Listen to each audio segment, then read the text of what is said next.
Hey, this is the Modo Energy API documentation. With this, you can build and fuel your state-of-the-art energy data systems, or you could use it to collect the datasets you need for one-off analysis. Let's dive in. In the guide section, use the side panel to navigate through the supporting documentation to prepare yourself for smooth data sourcing. You're definitely going to want to check out how authorization works, how to use pagination for collecting extensive datasets with many rows, and the datasets roadmap to see what exciting new datasets you can get your hands on soon. Finally, our dataset information section gives you a rundown of what each dataset is, what data you will get from it, plus how you might use it. Let's head to API reference and check out the endpoints.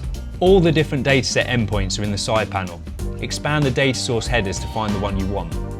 Have a look at the description to check the endpoint's going to do the job, then dive into the details like update frequency, granularity, and how far back you can gather data from. You can also check what the data output will look like by clicking green 200 over here. If you can't find the endpoint, pull up the search bar and start typing keywords to describe the data you want. Having found it, you can create the exact request you want using our query tool. Anything you type will automatically update and change the request code on the right. If you use a different coding language, no problem, you can change it. The final thing to do is add your authorization token and hit try it. This will kick out a JSON below, or you can copy the request code and insert it into your API building tool of choice.